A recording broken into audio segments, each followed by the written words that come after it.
Welcome everyone to the 6th of a series of 9 More Beef from Pastures webinars. The next webinar will be held Tuesday next week at the same time, 7:30 p.m. Eastern Standard Time, Daylight Saving Time, and that webinar will focus on preventing and managing common reproductive diseases in your breeders.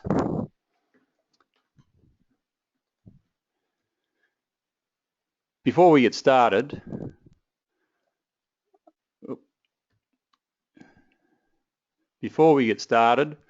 I'd just like to, hang on there, I'm just having some technical difficulties.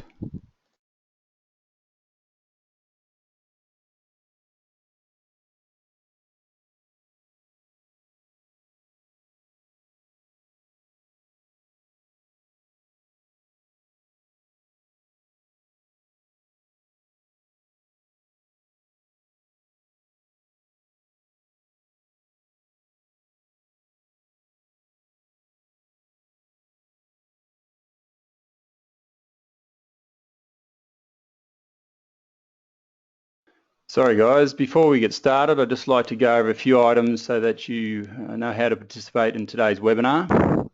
We've taken a screenshot and I'd like to go over a few items so that you know how to participate in today's webinar.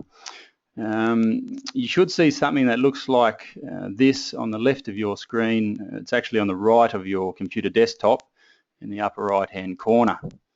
You're listening in using your computer's default speaker system. You will have the opportunity to submit text questions to today's presenter by typing your questions into the questions pane of the control panel. You don't have to type your name as the technology links it to your question. You may send in your questions at any time during the presentation. We will collect these and address them during the question and answer session at the end of today's presentation. With that in mind, could I ask everyone to write a short note in the question box there so we can see if we're coming through loud and clear and if there's any sound problems. Yep, we're getting a few responses there. Everyone can hear us coming through. Thank you very much guys, appreciate that.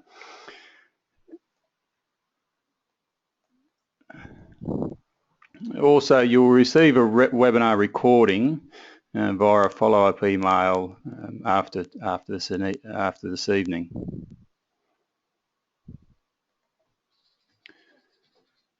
Tonight's webinar is fully funded via the MLA More Beef from Pastures program. The aim of these webinars is to give you a taste of the type of information that is available through the More Beef from Pastures program. Much of this information is available in more detail in follow-up events where the aim is to improve knowledge and skills and ultimately change practices for the better. You have an option in the post-webinar survey to indicate what follow-up events you may be interested in, so please let us know. These slides show a screenshot of the More Beef from Pastures online manual. This manual consists of 7 modules, each of which is highlighted in the banner at the top of the screen. Tonight's webinar fits into the Herd Health and Welfare module. Thank you for providing us with some of that production information when you registered at the beginning of this webinar. At the end of this webinar, there will be a brief survey appear on your computer automatically. This survey is a short 12 questions and it would take you less than 2 or 3 minutes to complete. We consider this information very important and we ask that you stay online to complete this before you rush off. I know capturing the information from participants is integral to the ongoing success of the More Beef from Pastures program. MLA uses the information to determine the success of the events, what's important to you guys and how best to deliver it. They realise that it's your levies that they're spending and they want your input into the research and development and extension into the future.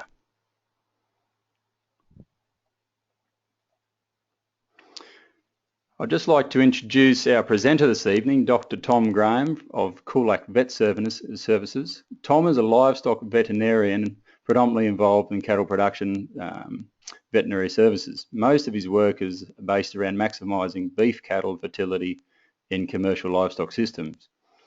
He has a specific role for 3 years following a period in mixed practice.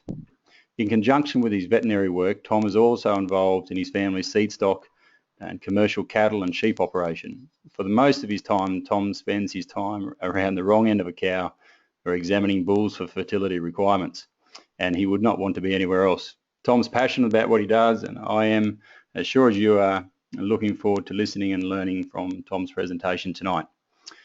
So to take us on to preparing your bulls for joining, I'll introduce Dr. Tom Graham.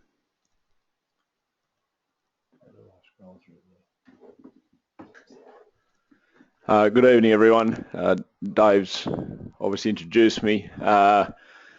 We spend almost all our time with cattle, a lot of the time the last few months through the winter period, bull fertility testing, and a lot of the time periodically female pregnancy testing. I'll keep tonight simple.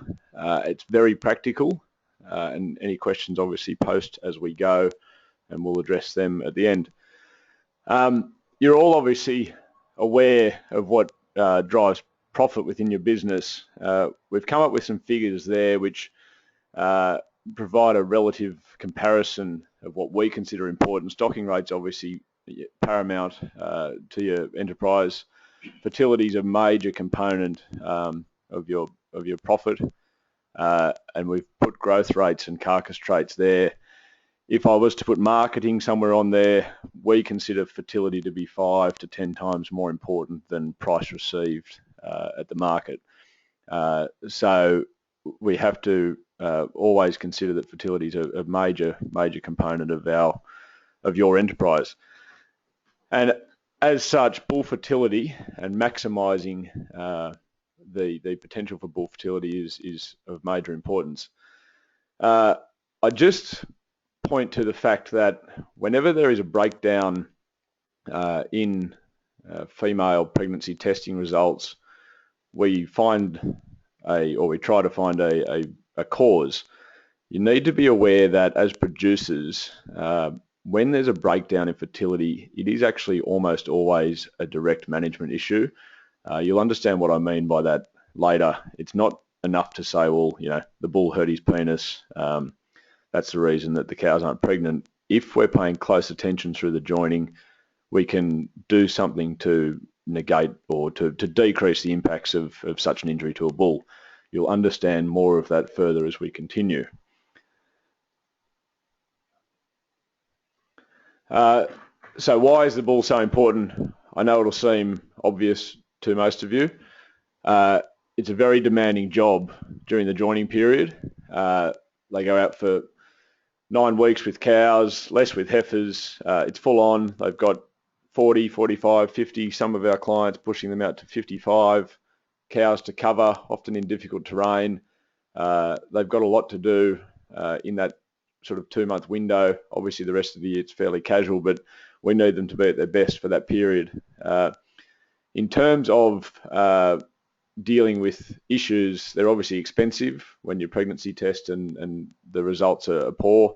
Frustrating for you as producers and us as vets, because we don't like to see our clients suffering such insults. And they're also quite emotionally difficult to deal with for producers, and it often comes as a bit of a shock when you preg test and 50 or 60% of the cows are empty. You can't have enough pregnant cows around you, particularly the way the cattle market has headed the last 12 months and is heading. Bulls are expensive, so you need to make sure they are working.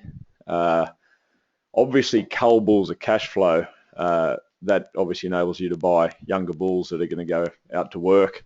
I'll just point to the fact that we find the average working life of a bull is still probably less than 3 years. I know it's hard to document, but it seems to have not changed for 30 years, talking to older vets, and we can't see it really changing in the future. So in that 3-year average period, you need to make sure you get the most out of them and look after them accordingly to get as long as you can out of them.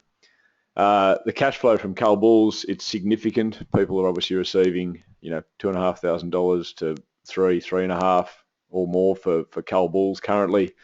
That's a significant cash flow to help you purchase younger stock. They have many progeny over many years. and we all talk of genetic progress. Bulls are obviously a huge influence on that. I'll start from the beginning, which is what we should be considering when purchasing bulls. The most important part, in my opinion, is to buy them from a reputable source, and as such, most of the following things will be covered. A loyal relationship with your bull vendor will reap rewards in terms of post-sale service, things like that. So make sure you try and source your bulls from a good source, somewhere that you trust and somewhere that's fairly responsive to issues that you have. Don't, as some people do, buy bulls out of the sale yards. Obviously, they're usually there because there's something wrong with them. Avoid buying young bulls from a neighbour who just happened to have not castrated a few extra males that year. It all seems fairly simple, but people seem to often not be able to resist the temptation to pick up a cheap bull somewhere. And if you buy quality, you tend to get quality.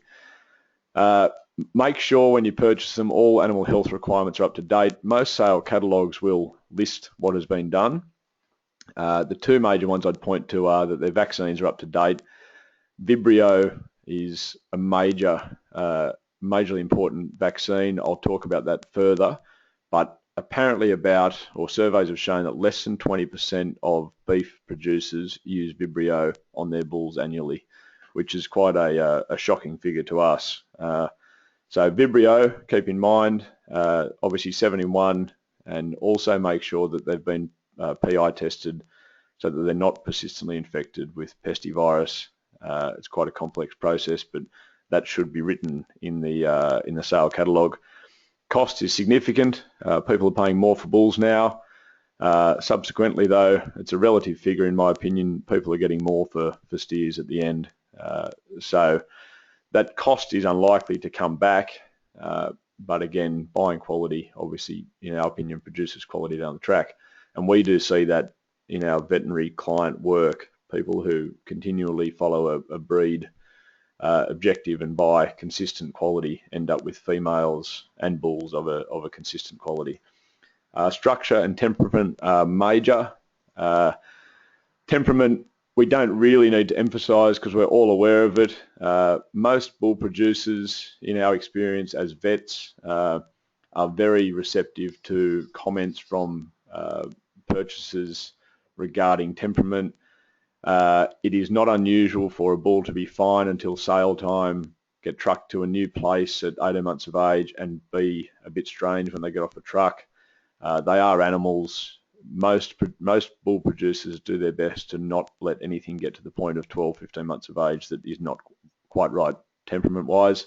If you have an issue, I'd encourage you to contact the vendor and discuss it with them.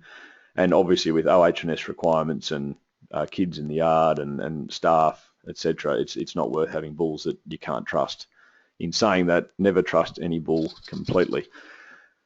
Structure is major.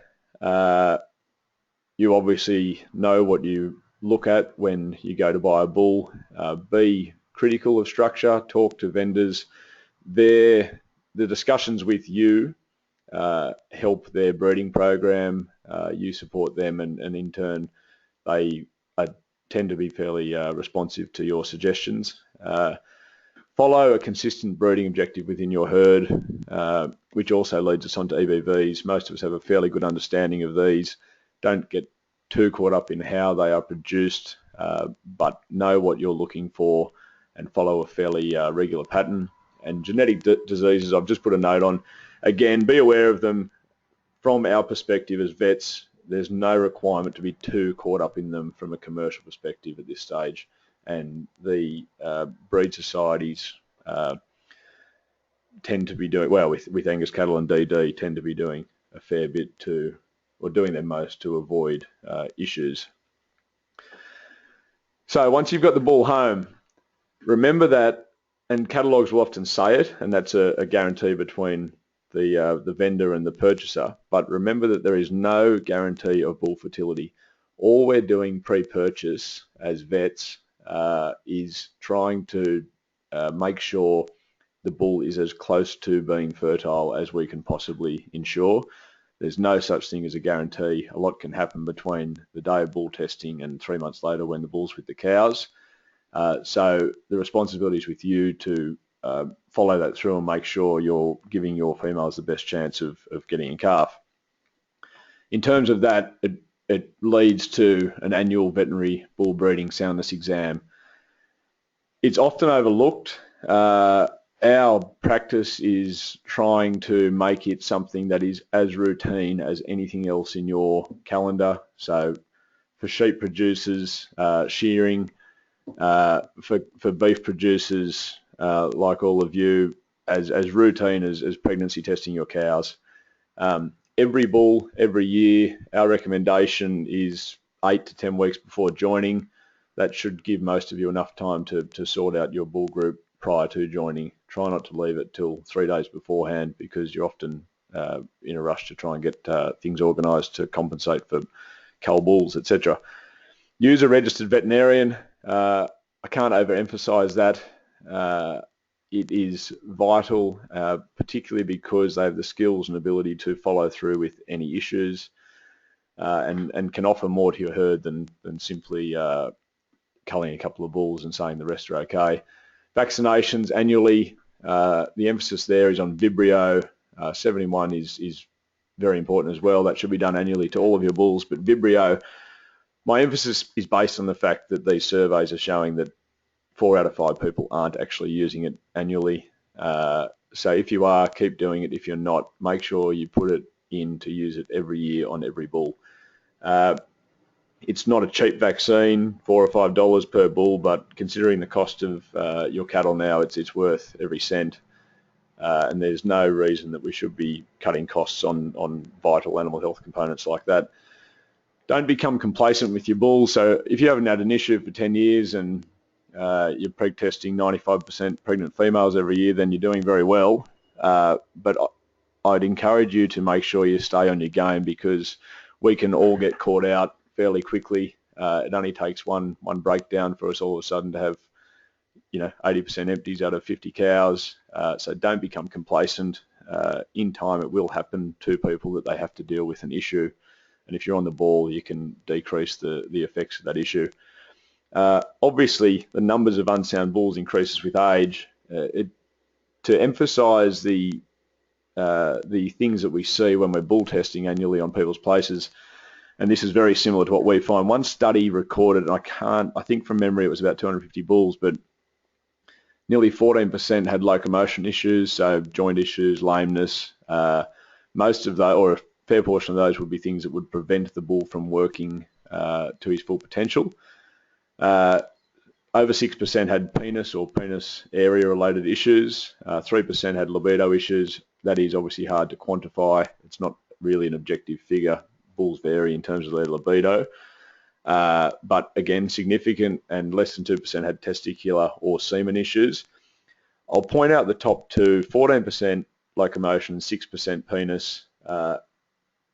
Together, that's 20% of your bull group that could be running into significant issues which would prevent them from being fertile at all, or make them subfertile. So remember those figures, and it'll provide for you a good reminder as to how important it is to go over them annually. One thing we're finding this sort of late winter, early spring period at our bull testing is that because we've had, through our client area, a fairly tough winter, the bulls have come in what we consider working order, scored 2.5, 3, perhaps 3.5. You have to be aware that the bulls are obviously just a maintenance animal. People think they need to be in some glorious paddock. They don't need much at all. The effects on these animals of being overweight is enormous. We see more breakdowns and less longevity at places where the bulls are fat during the off season and going into joining. If you consider a bull that at his working weight, score 3 is 600 kilos, and then you take him out to score 4.5, 5, and he's 800 kilos, it's obviously 150, 200 kilos of excess weight carrying around on his legs, climbing hills, trying to do a job for 9 weeks on 50 cows, standing on his back legs particularly while he's trying to work. So as Dad terms it, make sure you put them to work in their working clothes. There's no value in having an overfat bull. Obviously the only value in it is at cull market time, and you can try and put some weight onto them then. During their working life, keep them at score 3, 3.5, even a little bit less if they're a spring calving herd and being joined when there's feed at their feet. As a comparison to last year, following a big autumn in our area, bulls at bull testing were fat and lazy, didn't want to work, and I think we found a larger number of breakdowns due to overweight bulls. So it's something to put a lot of emphasis on during the year, pay close attention to. They don't need to be fat. Next is on to monitoring. I've pointed out that there's no guarantee of fertility. Hopefully the bull gets to your place in working order. Everything should have been done to get him there in working order, but from there, obviously a huge range of things can happen that can prevent them from being fully fertile. So if you have a pen and paper in front of you, write this down. Every bull needs to be checked twice a week for the first 3 weeks of joining, and then every week thereafter. That is a minimum in our opinion. If you can do it more, great. Obviously time constraints with normal busy schedules make it a bit difficult, but put it in your calendar during joining that twice a week, on a Monday and a Thursday, you go out and you check your bulls in the morning, make sure everything is fine. In terms of that, we do come across issues where a producer has sent someone less experienced, a new staff member, or their children out to check the bulls. It's not enough to say that the bull's in the paddock. You actually need to go and watch the bull, watch him walking, ideally see him serve. I know that some bulls will not serve in front of you while you're watching, and that's obviously a little bit frustrating and sometimes a little bit disconcerting, but pay very close attention to anything that might be preventing them from being fully fertile. In terms of what to look for when you're out there, obviously gait issues, locomotion issues, any signs of lameness or pain. In terms of things we normally or very regularly see, penis issues and surrounding area issues. What I mean by that is issues at the bottom of the pizzle where you can't actually see the penis normally, or anything that's travelling up the shaft towards the scrotal area. Even if, and I have actually been caught out myself, even if you don't think, or you think you might be imagining there's a slight swelling or something, take the bull to the yards and have him inspected. It's certainly worth the time. Don't leave them there for another 2 weeks and hope that things will go away, because they tend not to, and you've missed another 2 weeks of the joining period. We put emphasis on checking your first season bulls. That's mainly related to penis issues. We find that about 10% of first season bulls will injure the penis or the prepuce within the first 3 weeks of work.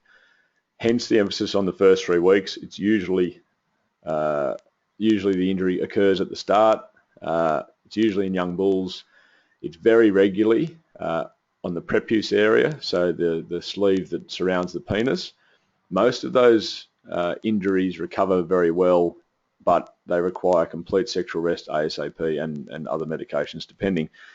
The first 3 weeks, the other point being regarding that is that in the first 3 weeks of your joining, you should be aiming to get 65 to 70% of your cows back in calf.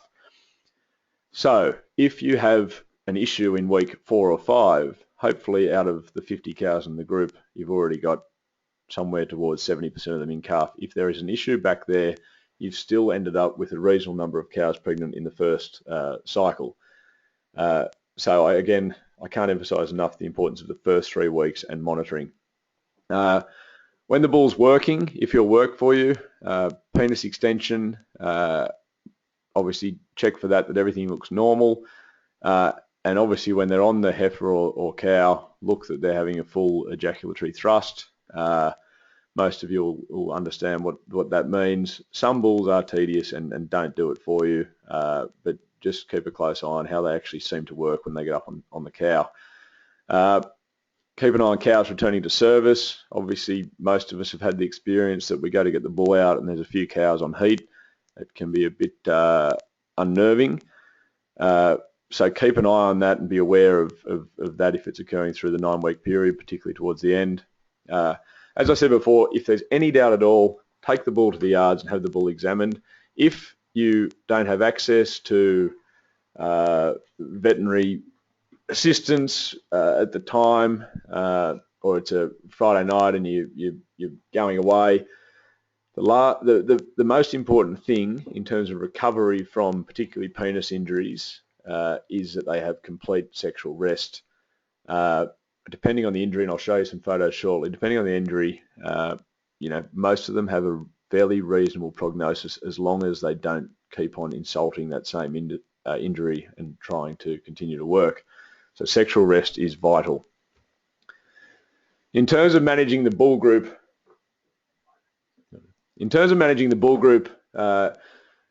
generally, insurance, we're finding that we're trying to encourage it as much as we can, but people keep on overlooking it. You don't need to insure your 5, 6-year-old bulls or anything actually over the first-year bulls, in our opinion. From a cost perspective, we believe that 6 months insurance for your first-year bulls should be very much considered, particularly with the values that people are paying for bulls now. In my opinion, anything over probably $5,500 you should really be thinking about insurance for the first 6 months for loss of use and or death. We've done the figures on some of our clients and they would have benefited greatly if they'd been insuring their bulls over the last 5 to 10 years. I like to have bulls mixed pre-joining. They establish their own pecking order. They work out who stands in what position. But in terms of that, even if they've been running together, I'm still wary of joining bulls of different age groups. So a 2-year-old bull with a 6-year-old bull, there's often a dominance effect. So consider which bulls you're joining together. Again, that can be something that you can work out with your vet when you do your annual bull testing. Single versus multiple side joining, I am happy either way. Most of our clients probably single side join, but the ones who multiple side join seem to have good results. Talking to Dad, who's been in the game longer than I have, a few places that join very large numbers of cows for this area, of sort of 250 plus cows in one group, he thinks that he's finding that they're just a little bit low in terms of their conception rates. We don't have a real reason for that at this stage. Age of the bulls, I'm happy if they start working at 12 months of age. I'd prefer them to be closer to 15 months. If you're joining 12-month-old bulls, just take care of them. They can be crucified fairly easily. They're still growing. They've got a lot going on with their body. So make sure if you're going to join 12-month-old bulls, you just take reasonable care of them. The other big one we find is that you need to record which bulls are used with which cow groups. I'll touch on this again shortly, but in terms of us trying to investigate pregnancy or conception failures, it's very difficult for us to investigate what's happened when we don't know which bulls have been used with which cows. Here's just a few photos of some injuries we've seen. Top left is a prepuce tear. That's the most common spot for a prepuce tear. Actually, I'd say almost always there. That's in a young bull. A few days old, that healed very well, but you can you'll be able to visualize the swelling around the bottom of the sheath even if you can't see the actual prepuce or penis when the bull's standing in the paddock. Right of that, there's a swelling at the junction of the prepuce and the penis. That was an old injury. We investigated that bull because he was joined to, from memory, 40 or so cows. There was a fair few pregnancies at the start and then nothing. He'd torn his prepuce and hadn't been able to use his penis properly for the following month or so of the rest of the joining period, but he made a full recovery. Bottom left, the same. You can see the scar at the junction of the penis and the prepuce and the swelling around it. And again on the right, a fairly distinct scar. The injuries to the prepuce, and you've probably seen some of these before when you've examined or had the bull examined, these tend to recover very well. Worse injuries, corkscrew on the bottom left, which a lot of you have seen. Be wary of condemning a bull with a corkscrew penis on one jump, make sure it's happening over and over again and is repeatable. They'll often do that when they hop up for the first time and they're a bit excited. Top image, if you see that, they have a very bad prognosis. So if you see swelling right up towards the scrotum, the prognosis for recovery is a lot worse than when the injury is down around the tip of the prepuce. In terms of knowing where you should be sitting, and this is just reiterating what you would already know, but basically we want the bull to be able to achieve 95% pregnancy in the females over a 6-week period in heifers and a 9-week period in the remainder of the beef herd, so your cows. I've got no issue with joining your heifers for 9 weeks, but do remember that the late heifers in that week 6, 7, 8, 9 very rarely catch up to the earlier portion of the herd. So they tend to always be late, and there are figures out there displaying the economic significance of them being late in your herd. It's an interesting sentence there regarding a herd joint for 6 weeks with 85% pregnancy rate and culling empty cows is more productive in terms of profitable than a herd joint for 20 weeks with a 98% pregnancy rate.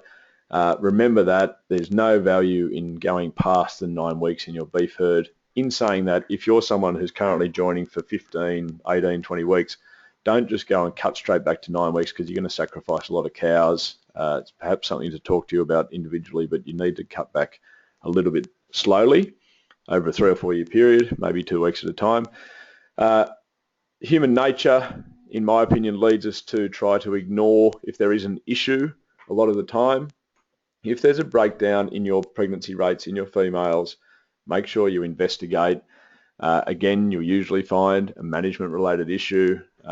It's the beauty of having a vet do your pregnancy testing and your bull testing, but make sure you don't just stick your head in the sand if you have an issue. Make sure you investigate and work out what has happened so you can avoid it from happening again. And last of all, I'd just like to reiterate some take-home messages for all of us to be considerate of with our bulls.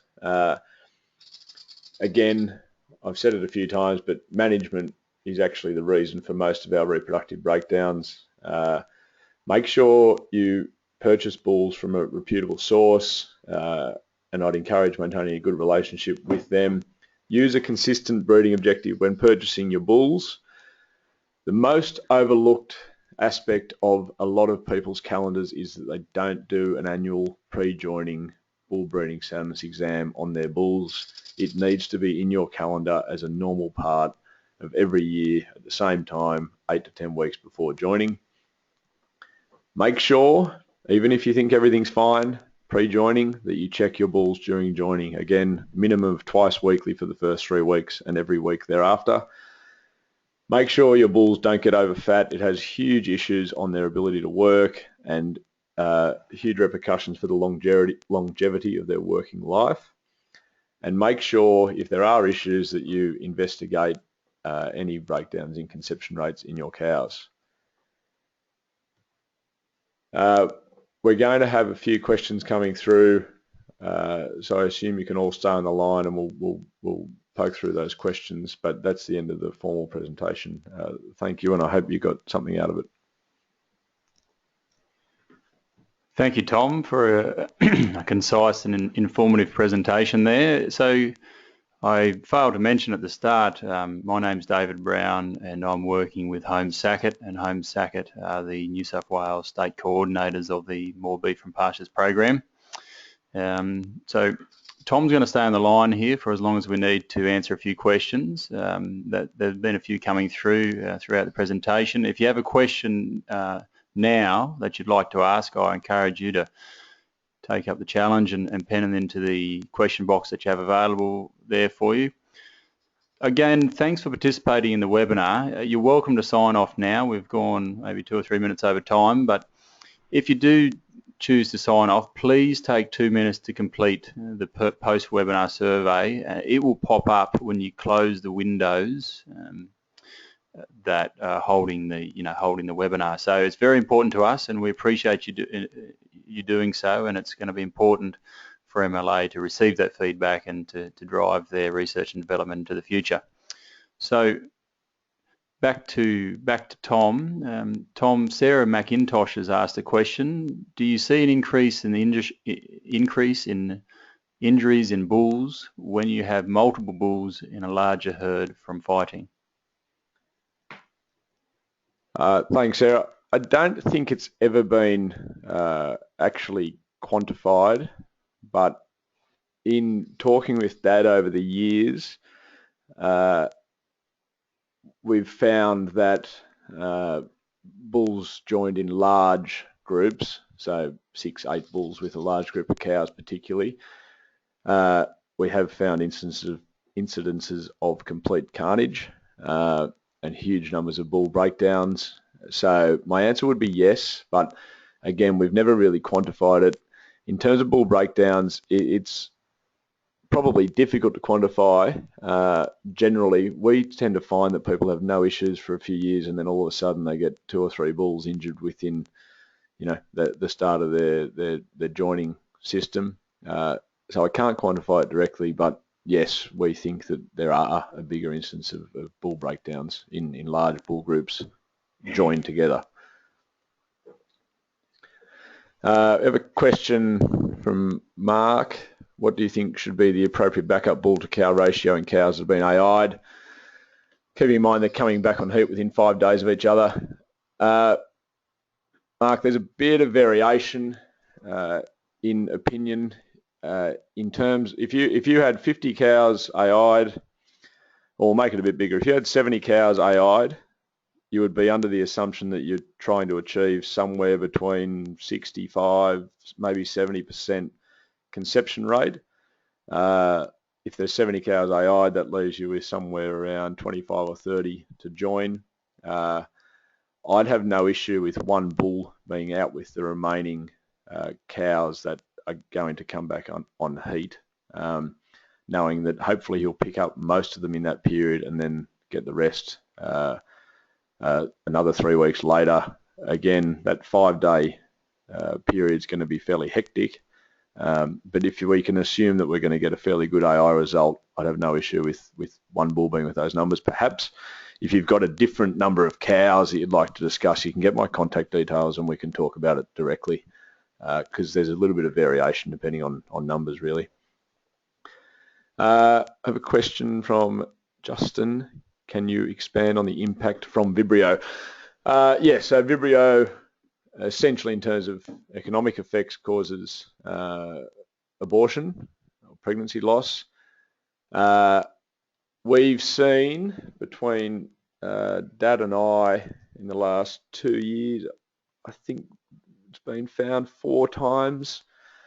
Now, they've all been in groups of heifers or cows that the farm's been achieving fairly good results in heifers, 85–90% for a few years, and then they've dropped back to sort of 65s and 70s. So in terms of impact, basically pregnancy loss, in my experience, it tends to be, back 20–25% on where you'd normally like to be. But it's often something that might have been flying under the radar for a little while.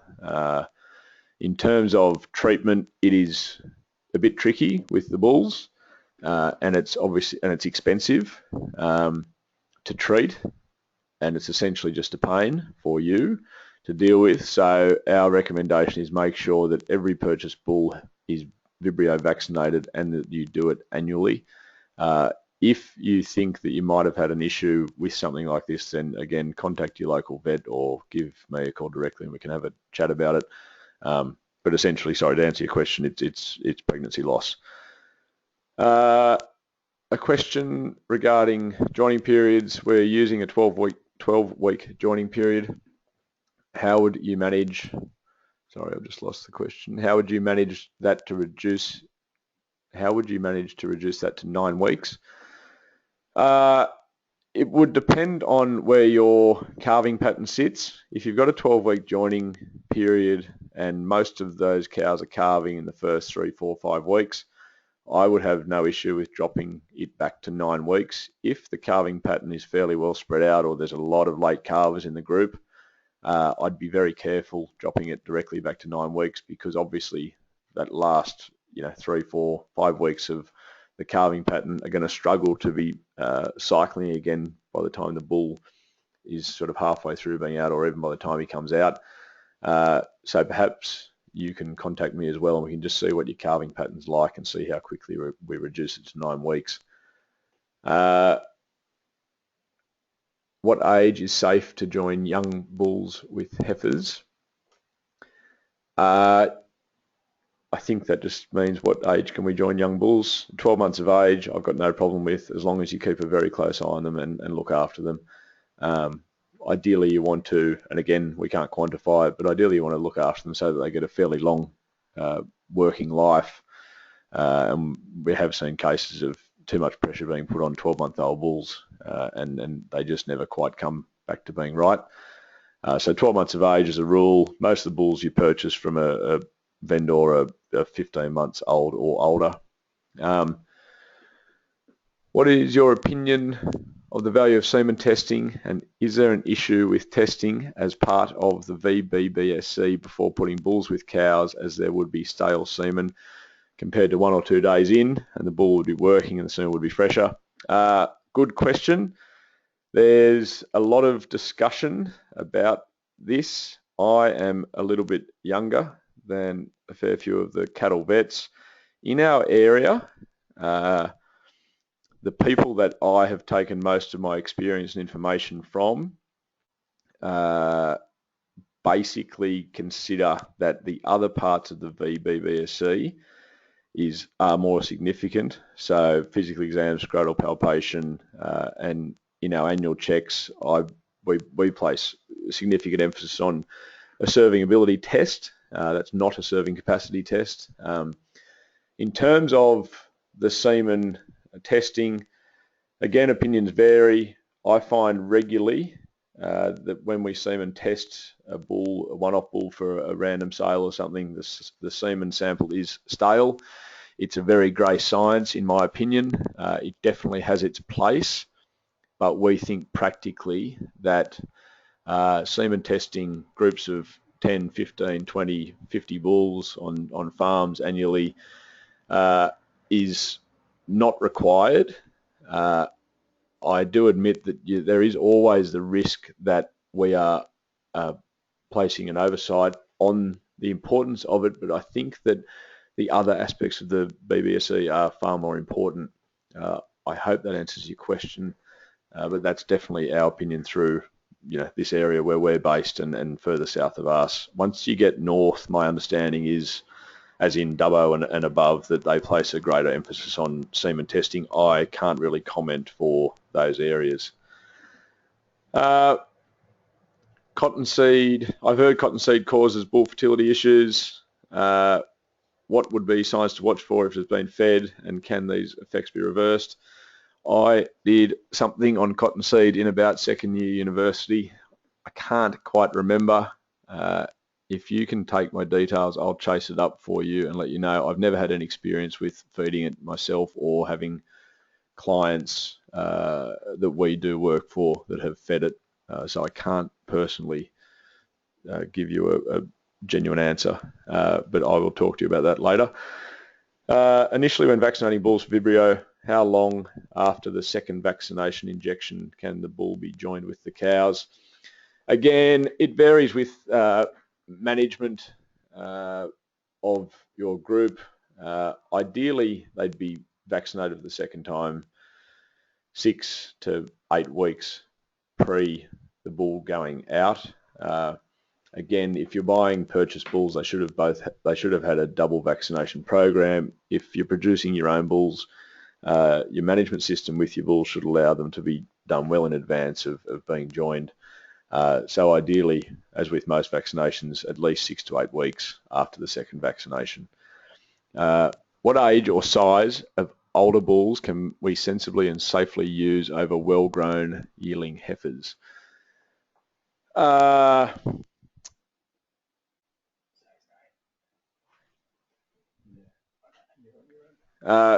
Sorry, I just got distracted. So what age or size of older bulls can we sensibly and safely use over well-grown yearling heifers? Again, it's probably something we need to discuss one-on-one. People vary a little bit. Your definition of well-grown yearling heifers. Well-grown yearling heifer to me might only be 300, 320 kilograms. I wouldn't be putting a 900 kilogram bull over them. If they're out to sort of 450, you know, a 700 or 800 kilogram bull should be okay. It's probably something that you can contact me about and we can talk about directly. And I think that's all of the questions at the moment.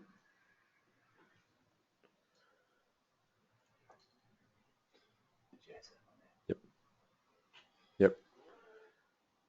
If I've missed any questions, just quickly rewrite and I'll contact you personally. Thanks. Bye.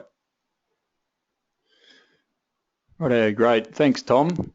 Thank you for those thoughtful answers to some very good questions. I can see me manage to keep the attention of most of the audience online here, and thank you for those questions. They were good. Thank you everyone here for attending today's webinar. There's no more other questions coming through. If you have queries, please if you have other queries about this topic, you're more than welcome to contact Dr. Tom Graham. If you've got more comments or queries about the New South Wales More Beef from Pasture program, you're more than welcome to contact the state coordinators, Home Sackett. Once you leave today's webinar, you will receive a survey on the presentation. Like I mentioned, it'll pop up straight after you log out, and we'd appreciate your feedback in that survey. You're also going to receive a follow-up email within about 24 to 48 hours with a link to this recording of today's webinar. So with that, on behalf of MLA's funded More Beef from Pastures program, Dr. Tom Graham and our audience, thank you for joining us today, and we hope you enjoyed it, and we're looking forward to catching up with you hopefully next Tuesday at our next webinar. Have a good evening.